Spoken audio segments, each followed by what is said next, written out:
What's up? This is Dominique Beaumonte, and you are listening to Season with Salt, the podcast.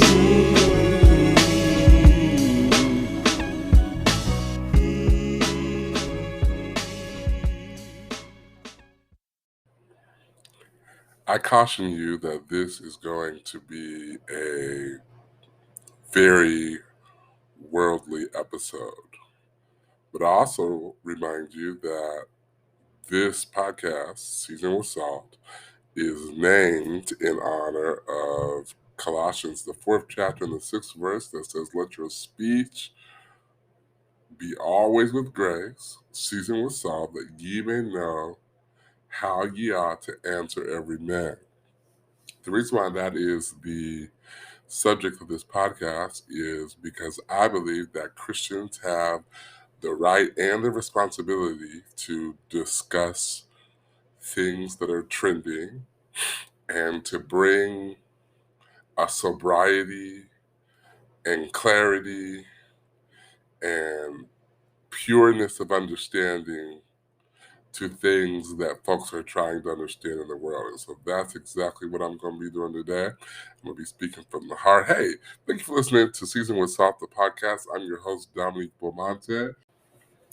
So I'm going to try to hit on a couple of different topics. I definitely want to talk about the D.L. Hughley and Mo'Nique situation. I got to go off about Jada Pinkett Smith breaking her silence about the Oscar slap.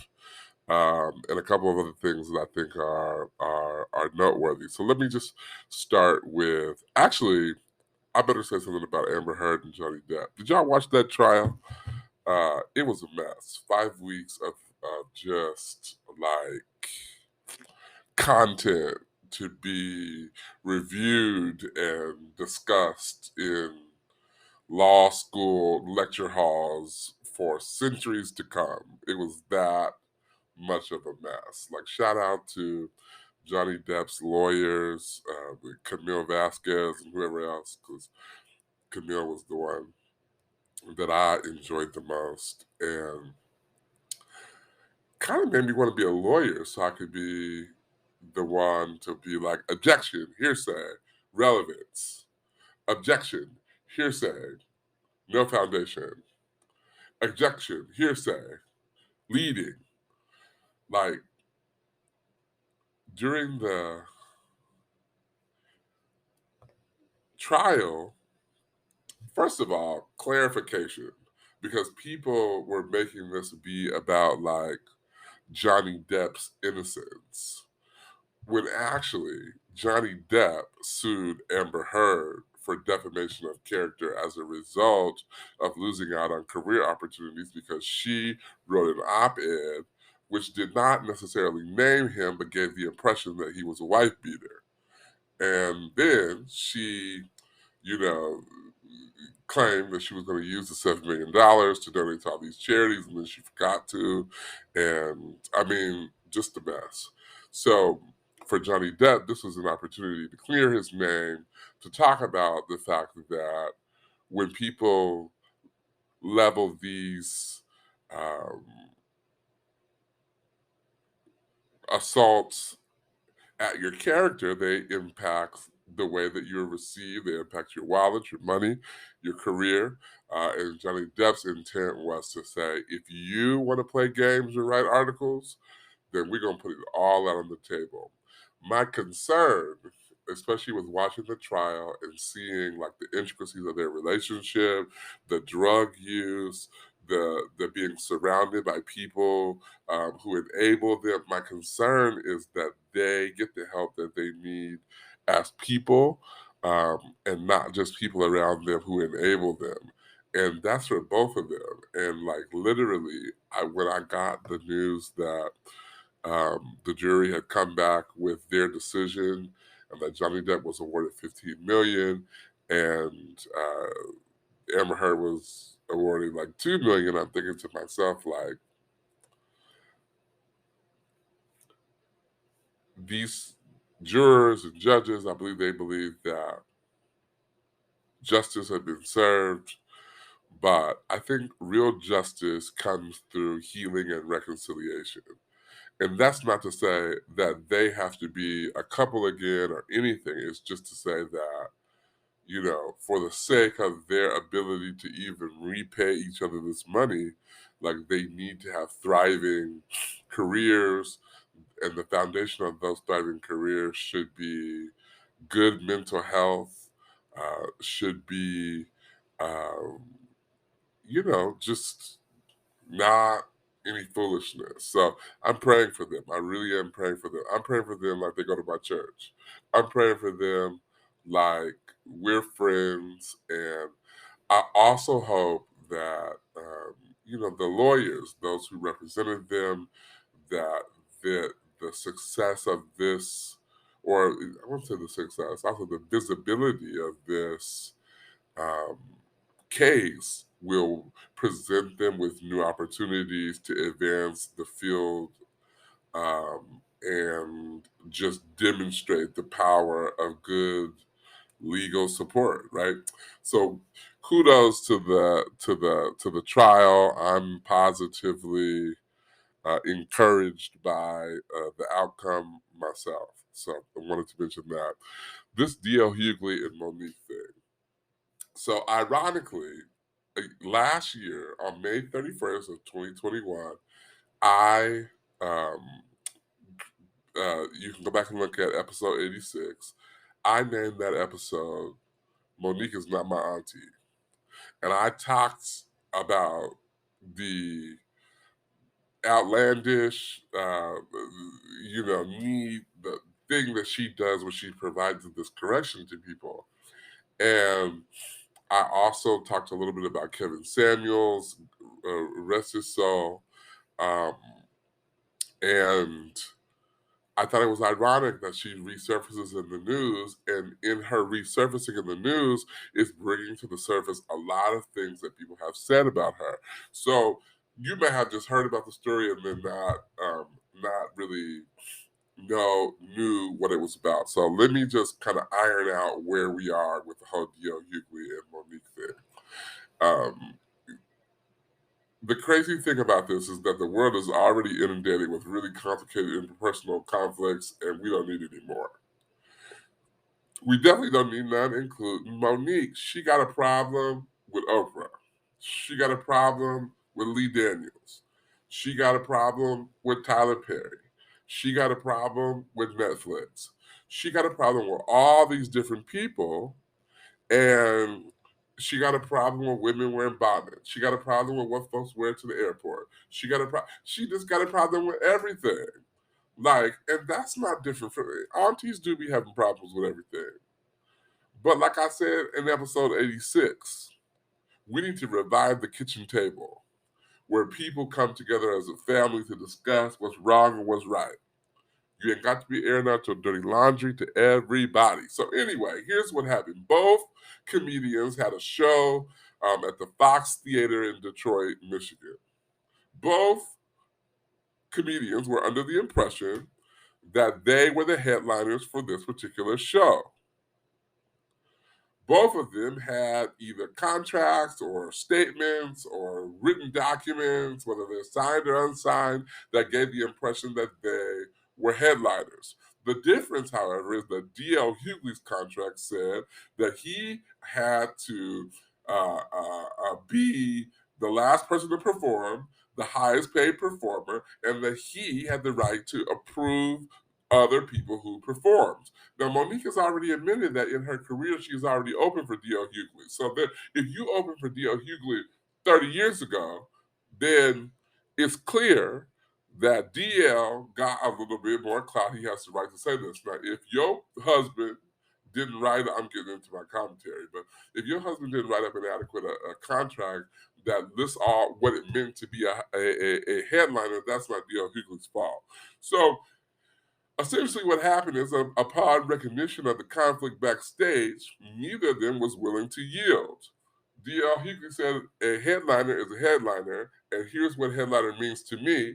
And you can tell Mo'Nique to kick rocks. She is not the headliner of the show per my contract with the promoter. So I guess Mo'Nique thought that because of what her contract said, that was written up by her husband or whoever that D.L. Hughley should yield to her because she's a lady and a black sister and blah, blah, blah. Anyway, he wasn't having it. So she took her time slot and decided that she was going to run D.L. Hughley in the mud. And boy, did she do that. She talked about his private part.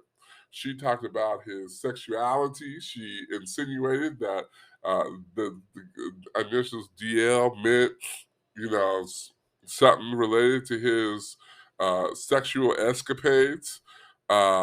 She talked about his family. She. Now, here's the thing that she's saying. Now, let me clarify some of the things. If you watched the video, you heard her talking about how she had Hughley at her house, at her table. That was actually like many, many moons ago. Allegedly, or what she said on her live on um, what she said on her live on Instagram was that many, many years ago, he had a show, and I guess she opened for him, and nobody showed up to the show because it was the same night as the Mike Tyson fight, and so she invited all the fans to her house to watch the fight and to just to be served food. And so to her, that meant that she and DL were friends. That relationship ended, but it ended, according to her, um, years later, most recently, when Mo'Nique went on D.L. Hughley's syndicated radio show. Mo'Nique ain't got no radio show. She went on D.L. Hughley's syndicated radio show, and she was being interviewed by a woman on the show. D.L. Hughley was not even in the studio and was not there. She was being interviewed, and they asked her if she, because clearly she had not listened to the show before, because she did, or she had not ever heard of the game Have You Ever? They got to play in Have You Ever? And the first question that they asked her was, would you rather your husband uh, have sexual activity with Lee Daniels with a condom or Corinne Steffen, Superhead, without a condom? Well, naturally, Mo'Nique was upset because the insinuation there, first of all, what do Lee Daniels and Corinne Steffens have to do with anything that Mo'Nique is doing, right? So she was unhappy with it. So she allegedly, apparently, she said that she called D.L. Hughley, who was not on the set, and said, hey, what's this about? Your people disrespected my husband. D.L. was like, oh, that's just what we do. That's the game. She didn't like to respond. So to her, that represented the end of a civil relationship. And she then goes on to say that D.L. Hughley at a number of times had his name in their mouth and blah, blah, blah, blah, blah. So she's addressing all of this. And at the end of the day, y'all, it is clear that this is a contractual issue. It's a business arrangement that went awry that likely has nothing to do with either D.L. Hughley or Mo'Nique, but their management and the promoter of the event. And they were not clear about who was the headliner to the headliner and who was the headliner to those that were not the headliners. So you did have a battle of egos. So what's the outcome? Like what should happen? It's like whenever you get in a conflict and you operate in your emotions, first of all, it seemed like there was a day when we allowed for a lack of emotional control and tact amongst comedians, particularly black comedians, that we don't allow for anymore. And a part of it is that so much is going on in the world that you just have to be careful. You have to know what to say and what not to say. Mo'Nique's claim is that D.L. Hughley, aside, first of all, she later came off to say she wasn't even tripping really about the whole headliner thing. Clearly she wasn't, because she went out and performed anyway. But she was unapologetic about the fact that she was willing to disrespect D.L. Hughley on stage after a private manner. And for that, and then her husband go on, Instagram Live, brother Corinne, and brother Lee Daniels, and sister Corinne Steffen, Superhead, and brother DL. Listen, calling somebody brother after you have offended them is like, I mean, I don't even have to even describe how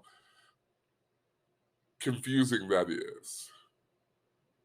Because, first of all, the Bible says that if you want friends, you got to show yourself friendly, right? And you can feel the way that you feel until you're blue in the face. But what reconciliation requires is you owning the mistake that you made, even if you were wronged, so that you can open up the lines of communication to come to some agreement or some uh, peace, right? And so Mo'Nique has a classic reputation for digging herself into holes where she is beyond reconciliation with people. Because even in this scenario, it's almost like the D.L. Hughley scenario opens up these wounds.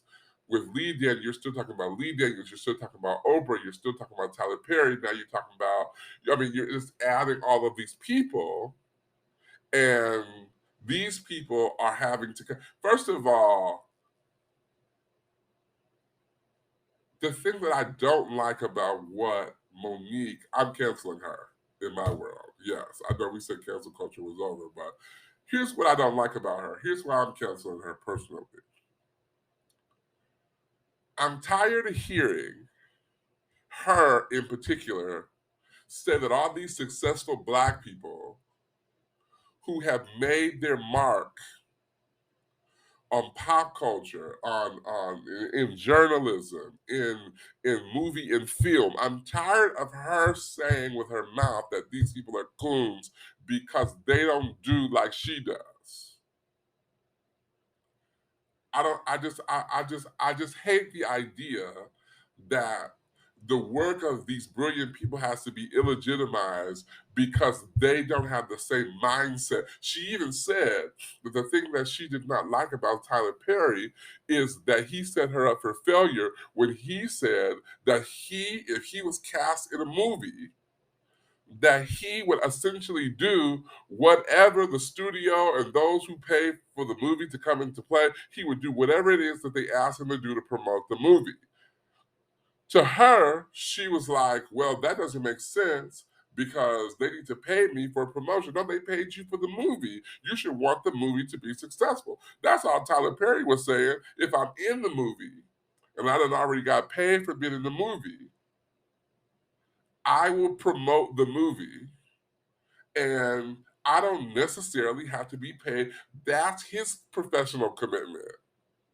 Why does his professional commitment have to make him a coon because it doesn't align with your ideology? I don't understand that. So yes, I'm done with Mo'Nique. Not that I ever started with her, but I told her last year, get you a kitchen table and sit down and talk to these girls. If you got a ministry for getting girls out of nets, then you need to have a conference or write an op-ed or gather some girls at your house.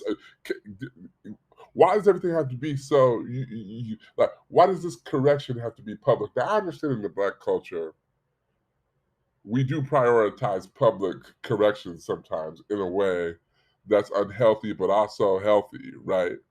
Like sometimes you do got to be told. Sometimes folks ain't gonna change unless they get told in front of somebody. Sometimes embarrassment is helpful, but I guarantee you, ain't nobody not wearing no bonnet because of Mo'Nique. And a part of it has to do with the way in which she decided to air her discontent. If you want me to change, judging me is not a good way to start. I'm done. Cancel. Jada Pinkett Smith. Canceled. She dedicates her Red Table Talk to a discussion about people living with alopecia. Fine. I get it. Bring this back up. Before she gets started with alopecia, she makes a statement about the Oscar night. And I'm going to read to you specifically what she says about Oscar night. But first of all, let me just say one thing. No, I'll save that for the end. Here's what she said. Now about Oscar night, my deepest hope is that these two intelligent, capable men have an opportunity to heal, talk this out, and reconcile. The state of the world today, we need them both, and we all actually need one another more than ever. Until then, Will and I are continuing to do what we have done for the last 28 years, and that's keep figuring out this thing called life together. Thank you for listening. Inadequate. Inadequate. First of all, you done cheated on your husband with some young whippersnapper. I don't care what they say. You had an entanglement with a young whippersnapper. Your husband is already emotionally vulnerable. There's a lot of trauma centered in your relationship. We read Will Smith's book, so we know some things are crazy. We have also sat at the red. You know what? Mo'Nique needs a table. We should call it the black table because she knows all black stuff. But anyway, this to me, first of all, if you are going to advocate for alopecia and you're going to prioritize that over advocating for your husband, and I'm not saying, here's the thing, I don't think that she needed to come out and say, I'm glad my husband slapped Chris Rock. I'm not saying she should say that. But the way that her commentary comes off, first of all, if I'm Will Smith and Jada comes to me and says, "Hey, babe, I'm gonna do a red table talk on alopecia, and I'm gonna insert this little part about the Oscar night. What do you think about it?" I'm Will Smith. First of all, you're gonna change the order of this commentary. Somebody wrote this for you anyway, probably your lawyer. But you're going to change the order of this. First, you're going to say, Will and I are continuing to do what we have done for the last 28 years, and that's keep figuring this thing out called life. Thank you for listening. You're going to start with that because whether you want to admit it or not, this man, whether positive or not, whether toxic or not, made a poor decision on your behalf in your protection. Not to say that it was good or bad. I got my own opinion about that. But in his mindset, this was an act of protection of his wife, his ego, his manhood, or whatever. And for you to come out talking about you hope they reconcile is weird. It almost to me comes off like you're not married to him. Like your need to talk about alopecia is what should be prioritized over this relationship that you have with a person who tried to defend you because you have alopecia. What type of reconciliation are you calling for between these two intelligent, capable men? if you believe that it centers around the fact that Chris Rock did not have the knowledge about the fact that your baldness was connected to alopecia. I don't, and honestly, I don't know what I would want her to say, but it just feels like the way, and I watched it live, I'm not just reading it. It just didn't feel, to me, it feels like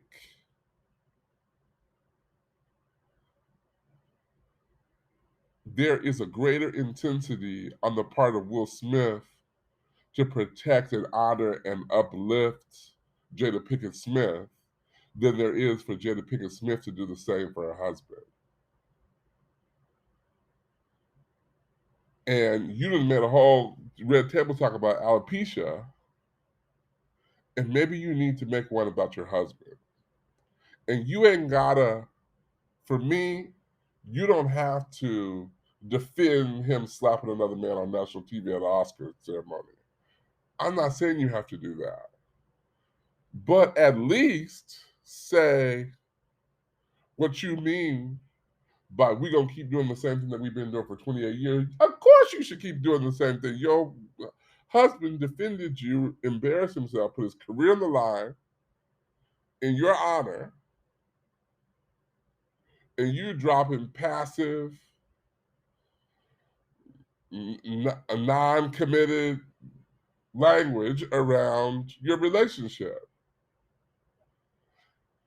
Maybe I'm overthinking, but that's not the kind of relationship that I want to be in. Their relationship is already toxic. Now,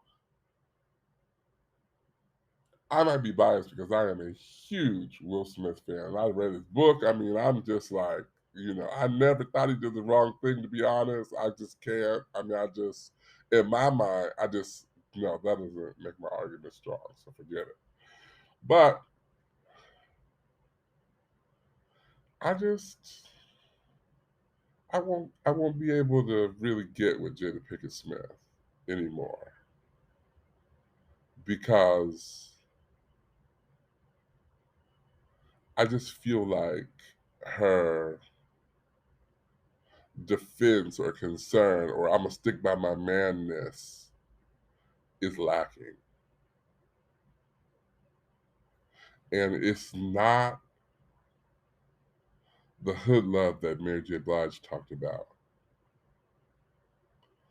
It feels very partnershipy, like people at the office partnershipy. It feels like their work husband and wife, not real husband and wife. And if I was in a traumatic situation like what Will Smith was in, the statement that I would want my wife to make, this wouldn't be it. We need them both. Okay. But maybe Will Smith did read this and he was like, nope, this is perfect. Entanglement. Maybe my problem was with Will Smith. Y'all, should Shaunie O'Neal be on Basketball Wives? The 10th edition, if she's no longer a basketball wife because she married a preacher?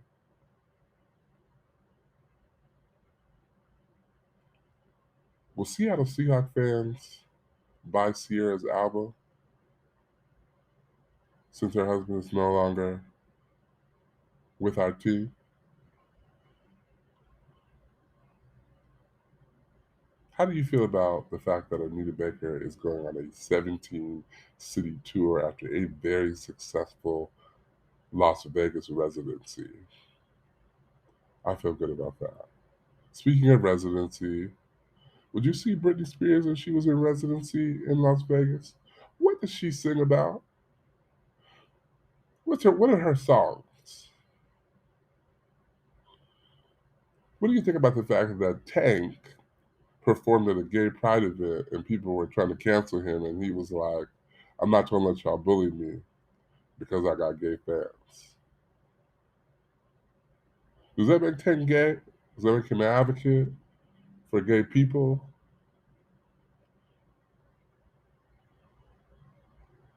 And then finally, LeBron James is now the first, you hear me? The first active NBA player to become a millionaire. He joins only two other NBA players that are also millionaires, Michael Jordan and Kobe Bryant, rest his soul. But both Michael Jordan and Kobe Bryant did it after retirement. I think that's amazing. Kudos to LeBron James for being a positive reflection of what it means to be an entrepreneur, an athlete, a scholar, a husband, a father. I really appreciate it. I think that's a good note to end this discussion on. We're going to pray for reconciliation, but we're also going to pray that in reconciliation, we don't dig deeper ditches for people and then later on go on and say that we've been canceled. And we're going to pray that, well, maybe I'm not going to pray for Jada Pinkett Smith, the prayer that I want to pray, because I feel like if that's how their relationship rolls, what am I going to do? What am I going to do? We're going to pray that Johnny Depp and Amber Heard get the help that they need. And we're going to pray that Anita Baker has a Sacramento show. And we're going to pray that I think that's the end of the prayer list. Thank y'all for listening to Season with Salt, the podcast. I'm your host, Dominique Beaumonte, and I told you I was going to be worldly today. Jesus is still on the throne. He definitely came down 40 some odd generations, died on the cross, rose again, and is alive and well and wants to save you, wants to deliver you from the stain of sin, and wants to reconcile you to himself so that when he comes back, you go with him. Have a beautiful day.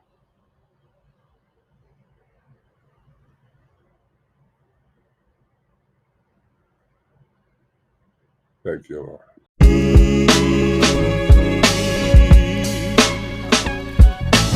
Season with salt, season with salt,